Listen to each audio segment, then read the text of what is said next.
राजस्थान विधानसभा प्रक्रिया एवं कार्य संचालन नियम 295 के तहत चर्चा के संबंध में आदरणीय अध्यक्ष महोदय, मैं आपके माध्यम से सरकार का ध्यान राज्य में हो रही फसल बीमाओं की ओर आकर्षित करना चाहूंगा। महोदय, मुझे ज्ञात है कि फसलों की बीमा के संबंध में राज्य सरकार द्वारा नोटिफिकेशन जारी कर भिन्न भिन्न ब्लॉकों के लिए भिन्न भिन्न फसलों एवं किस्मों की नोटिफाई कर दिया जाता है। बीमा कंपनियां उस क्षेत्र में सबसे अधिक मात्रा में पैदावार देने वाली फसल का चुनाव कर किसान को फसल बीमा कर देती हैं, चाहे उसके खेत में किसी अन्य फसल को बोया गया हो। सभा अध्यक्ष महोदय, बीमा कंपनियों द्वारा इस पूरी प्रक्रिया में किसानों को अंधेरे में रखा जाता है। उन्हें बीमित फसल की जानकारी दिए बगैर उनके खातों से बीमा राशि की कटौती कर किसी भी फसल की बीमा कर दी जाती है। राष्ट्रीयकृत बैंक भी बोले हुए बीमा पॉलिसियों के नियमों से अज्ञान किसान भाइयों के साथ बीमा कंपनियों द्वारा की जाने वाली जालसाजी में साझेदारी बनती हैं।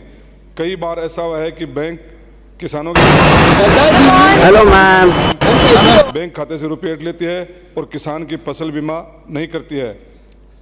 अध्यक्ष महोदय, कई बार किसान द्वारा अपने खेत में सरसों की खेती की जाती है, परंतु बैंक व बीमा कंपनी द्वारा उसको बताए बिना अथवा सरकार के नोटिफिकेशन का हवाला देकर उसे खेत के लिए गेहूं की फसल बीमा कर दी जाती है। अब यदि उस किसान के खेत में सरसों का फसल खराबा होता है तो बीमा कंपनी आसानी से क्लेम आवेदन को अस्वीकार कर देती है तथा किसान व सरकार द्वारा बरीगी प्रीमियम राशि डकार जाती है, जिससे किसानों के साथ धोखा होता है व बीमा कंपनियां मोटा मुनाफा कमाती हैं। अतः अध्यक्ष महोदय, मैं आपके माध्यम से सरकार से निवेदन करना चाहूँगा कि प्रदेश के किसानों के हितों को ध्यान में रखते हुए आवश्यक नियम बनाकर फसल बीमा के संबंध में बीमित होने वाली एवं बोई जाने वाली फसल का चुनाव करने का अधिकार किसान साथियों को दिया जाए।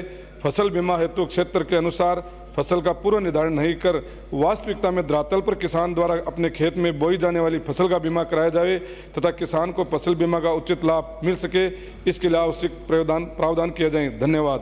अमीन खां।